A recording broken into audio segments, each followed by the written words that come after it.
So what's up guys, कैसे आप सभी लोग। Welcome back to my channel. I hope आप सभी लोग अच्छे होंगे और आपकी पढ़ाई अच्छी चल रही होगी। आज है 21 फरवरी 2025 और अभी टाइम हो रहा है करीब 11 बज चुके हैं। और आज इस वीडियो में हम लोग दिखाएंगे आपको कि जो मेरा कुछ सब्जेक्ट में बैकलॉग चल रहा है, जैसे कि आपको पता हो कब से चल रहा है और चला ही जा रहा है, ख़त्म होने का नाम ही नहीं ले रहा है। उसके लिए हम लोग स्टार्ट करने जा रहे हैं उत्थान। आज हम लोग उसकी क्लास अटेंड करेंगे और उसी के साथ साथ जो हमारी रिवीजन स्ट्रेटजीज़ हैं, जैसे कि आपको पता अभी कुछ दिन ही बचे हैं, नियर अराउंड आई थिंक 60 और 64 डेज़ बचे हैं एग्ज़ाम के लिए। उसके लिए जो हमारी रिवीजन स्ट्रेटजीज़ हैं, हम कैसे रिवीजन कर रहे हैं सब्जेक्ट्स का, वो आपको दिखाऊंगा। और पहले शुरुआत करते हैं हम by making our to do list. जल्दी से पहले अपनी टू डू लिस्ट बनाते हैं, उसके बाद देखते हैं कि क्या और तो आप लोग भी कमेंट करके बताओ कि मैं अकेला हूँ जिसका अभी तक बैकलॉग चल रहा है, या फिर आप लोग में से भी किसी का बैकलॉग है किसी ना किसी सब्जेक्ट में। और अभी मैंने कुछ इंपॉर्टेंट चैप्टर्स नोट डाउन करके रखे हुए हैं बायो के, जो कि हमारा जो टेस्ट है रियल सीरीज़ का, जो कि है 2 मार्च को ऑफलाइन सेंटर पर, वहाँ पे जाके हमें टेस्ट देना है। उसका जो सिलेबस है उसके लिए कोई कुछ चैप्टर प्रिपेयर करने हैं मैंने। मैंने उनको भी नोट डाउन करके रखा और आपको बताता हूँ मैं कि अभी हमारा क्या स्ट्रेटजी रहेगी रिविज़न करने के लिए। या लेट्स गेट स्टार्टेड। जैसे कि आप देख सकते हैं यहाँ पे मैंने कुछ सभी बायो के चैप्टर्स लिखे हुए हैं, बॉटनी और जूलॉजी दोनों की, जो कि हमारे टेस्ट में भी आने वाले हैं। और ये जो चैप्टर है आई थिंक ये मोस्ट स्कोरिंग चैप्टर है, क्योंकि इसके अंदर जो हमारे जो मार्क्स का कंटेंट है वो बहुत ज़्यादा है। और इस चैप्टर में से बहुत सारे क्वेश्चन आते हैं हर बार एग्जाम में, जैसा हमने देखा कई बार 8-8 9-9 क्वेश्चन आए हुए हैं मोलिकुलर बेसिस ऑफ इनहेरिटेंस से और प्रिंसिपल ऑफ इनहेरिटेंस से भी। ये सारे चैप्टर इंपॉर्टेंट्स हैं और ये काफ़ी ज़्यादा वेटेज कैरी करते हैं इन द बायो सेक्शन, और ये काफ़ी ज़्यादा स्कोरिंग भी है।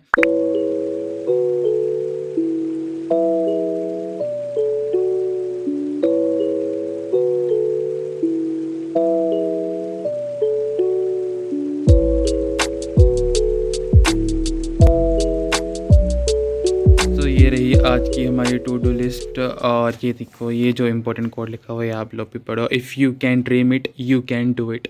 हमें इसी मोटिवेशन के साथ अपनी स्टडीज़ को कंटिन्यू करना है और फोड़ के रख देना है। फ्रेंड्स, जैसे कि आप देख सकते हैं ये रहा मेरा जो पहला टेस्ट हुआ था ऑफलाइन टेस्ट सीरीज़ का, जो कि था 9 फरवरी को। ये रहा उसकी बुकलेट और ये कुछ क्वेश्चंस वगैरह थे जो हमें आए हुए थे, और ये काफ़ी ज़्यादा मतलब अच्छे क्वेश्चन थे, इंपॉर्टेंट क्वेश्चन थे। और इसमें सिलेबस वैसे कम ही था, इतना ज़्यादा सिलेबस नहीं था इसमें। सेम ही इसका पैटर्न वैसा ही रहता है जैसे नीट के एग्ज़ाम में जो हमें क्वेश्चन मिलता है, क्वेश्चन पेपर मिलता है, उसी की तरह है ये, बस उसमें हिंदी में नहीं लिखा होता और यहाँ पे हिंदी में लिखा हुआ है। इसके अंदर जैसे कि आप देखते हैं बहुत सारे मल्टीपल चॉइस थे, असर्शन रीजन बेस्ड क्वेश्चन थे, ट्रू एंड फॉल्स वाले क्वेश्चंस थे, मल्टीपल चॉइस वाले ऑप्शंस क्वेश्चन वगैरह थे। ये रहा। और आप देख सकते हैं कि इसके अंदर डायग्राम बेस्ड क्वेश्चंस भी कुछ आए हुए थे बायो के अंदर, और कुछ इम्पोर्टेंट जो मैचअप हैं, और कुछ मतलब डेटाबेस जो होते हैं जैसे डेट्स और ईयर के रिलेटेड, साइंटिस्ट के नाम के रिलेटेड क्वेश्चन होते हैं, वो भी आए हुए थे इसके अंदर। जैसे कि आप देख सकते हैं ये जो डायग्राम वाला क्वेश्चन है, ये मतलब इतना ज़्यादा हमने मतलब इंपॉर्टेंस देके नहीं पढ़ा, पर ये क्वेश्चन भी यहाँ पे आया हुआ था। और इसी के साथ एक और डायग्राम वाला क्वेश्चन था, ये रहा। ये था कि हमें इसमें एक्स को फाइंड करना है, और ये क्वेश्चन आया हुआ था डायग्राम से रिलेटेड, और आई थिंक बहुत ज़्यादा हेल्प करता है अपने जो कॉन्सेप्ट्स हैं उनको क्लियर करने में और उनकी अंडरस्टैंडिंग बनाने में। अभी मैं क्लास अपनी अटेंड करने जा रहा हूँ मोबाइल फ़ोन से।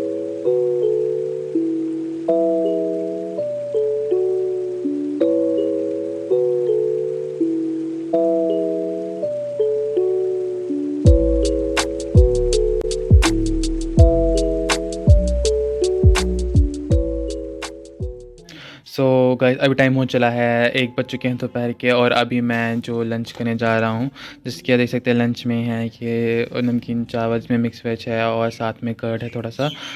अभी मैं खा रहा हूँ और उसके बाद आपको मिलते हैं हम अपने नेक्स्ट स्टडी स्लॉट के साथ। Till then keep watching. What's up guys, अभी टाइम जो है वो अराउंड 2:30 के आसपास हो चुका है, और मैंने अपनी फ़िज़िक्स की जो क्लास है वो ख़त्म कर ली है, और एनसीईआरटी की जो कुछ रीडिंग वगैरह थी मैंने नोट्स के थ्रू जो करनी थी पहले, वो कर लिया है। अब नोट्स से रिवाइज़ करने के बाद अब मैं उसको अब एनसीईआरटी से रिवाइज़ करने जा रहा हूँ। बेसिकली जो मैं अभी पढ़ने जा रहा हूँ वो है मॉलिक्यूलर बेसिस ऑफ इनहेरिटेंस। अभी उसको स्टार्ट करते हैं। सो ये रहा chapter molecular basis of inheritance. मैंने इसकी वैसे एक बार पहले ही रीडिंग कर ली थी, और जो जो मेरे को पॉइंट समझ नहीं आ रहे थे मैंने उनको मार्क कर लिया था, और जो कुछ इंपॉर्टेंट मेरे को लग रहा था वो मैंने इसके ऊपर ही मतलब अंडरलाइन करके, या फिर आप कह सकते हो उसको मैंने एक चिट के ऊपर लगा के पेस्ट कर लिया था इसी के ऊपर। सो अभी इसकी मेरे को दोबारा से रीडिंग करनी है। वैसे इसके अंदर काफ़ी ज़्यादा पेजेस है, मतलब चैप्टर के जो ओवरऑल एनसीईआरटी में पेजेस है वो बहुत ज़्यादा हैं।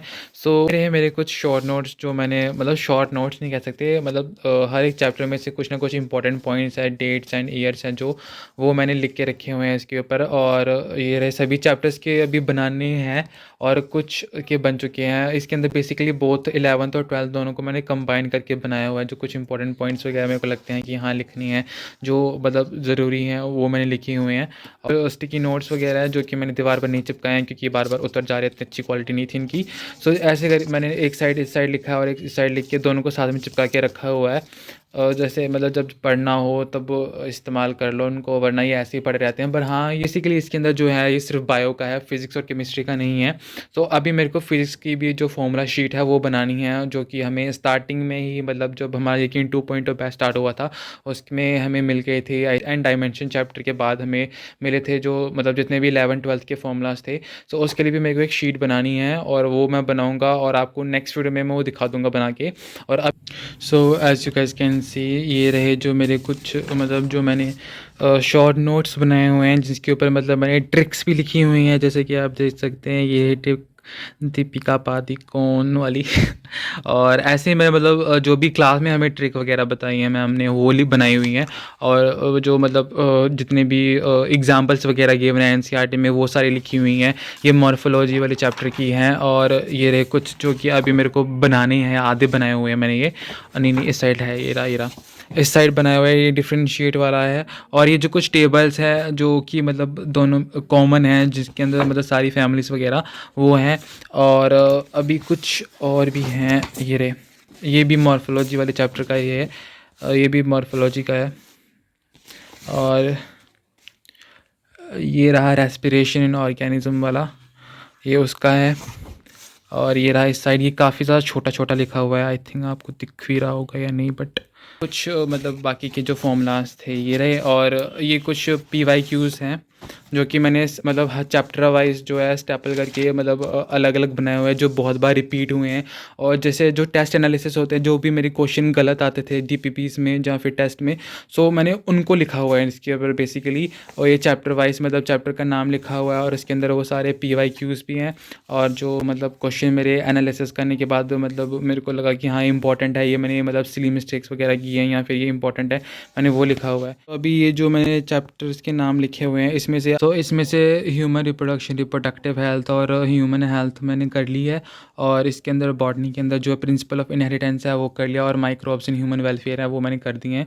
और अभी ये जो बचे हुए चैप्टर हैं ये मैं कल के लिए रख रहा हूँ, क्योंकि अभी हमें केमिस्ट्री की क्लास भी अटेंड करनी है, जो कि अभी स्टार्ट हो चुकी है वो लाइव यूट्यूब पर। सो मेरे को वहाँ से वो क्लास अटेंड करनी है। और बाकी के जो चैप्टर्स हैं वो आगे की फर्दर वीडियो में आपको बताऊँगा कि वो मैं कैसे पढ़ रहा हूँ। सो अभी मैं जल्दी से क्लास अटेंड कर लेता हूँ।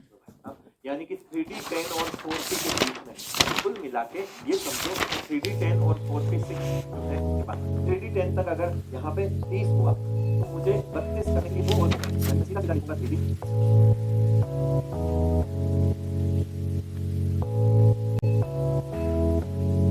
तो ये रहे मेरे अभी जो मैंने केमिस्ट्री की क्लास थोड़ी सी अटेंड करी है उसके नोट्स हैं। अभी लाइव लेक्चर चल रहा है, सो अभी वो लेक्चर मेरे को ख़त्म करना है। और उसके बाद जल्दी से मेरे को अभी फ्रेशन अप होने की, मैंने सुबह से नहाया नहीं है तो मेरे को अभी शाम में मैं नहाऊंगा।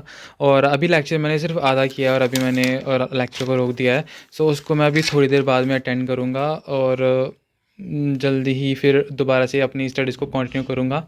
आई होप आपको वीडियो अच्छी लग रही होगी और आप भी अपना बैकलॉग जो है वो क्लियर कर रहे होंगे। सो ऑल्सो ये जो पेज है इसके ऊपर मैंने सभी बायो के जो चैप्टर्स हैं उनको मेंशन किया हुआ है, और जो इंपॉर्टेंट चैप्टर हैं उनको हाईलाइट किया हुआ है, और जो मैंने मतलब रिवाइज़ कर लिए हैं वो लिखा हुआ है। और इसी के साथ जो फिज़िक्स के चैप्टर्स हैं ये मैंने पीछे लिखे हुए हैं, इनकी वेटेज के साथ कितने क्वेश्चन आते हैं और ये कितने मार्क्स कैरी करते हैं चैप्टर वाइज। सो ये रहा इसका ओवरऑल पेज। अगर आपको इसका जो फ़ोटो वगैरह अगर चाहिए होगा तो मेरे को बता दीजिएगा, मैं कम्युनिटी पोस्ट में इसका जो फ़ोटो है वो पेस्ट कर दूंगा। और अभी मेरे को केमिस्ट्री के भी बनाने हैं, मतलब चैप्टर वाइज वेटेज कितनी कैरी करते हैं, कितने क्वेश्चन आते हैं। सो उसके लिए भी आप मुझे कमेंट करके बता देना। So that was it for it. So yeah that was it's for today's video. I hope आपको वीडियो अच्छी लगी होगी। अगर वीडियो अच्छी लगे इसको लाइक कीजिए, कमेंट कीजिएगा, शेयर कीजिए, सब्सक्राइब कीजिएगा और कमेंट करके बताइएगा कि आपका किस सब्जेक्ट में बैकलॉग है या नहीं, आप कौन से बैच से पढ़ रहे हो या नहीं पढ़ रहे हो। एंड या I will see you in the next video. और अगर आपको कोई डाउट वगैरह होगा किसी सब्जेक्ट के रिलेटेड या चैप्टर्स के रिलेटेड या क्वेश्चन के रिलेटेड तो आप पूछ सकते हो।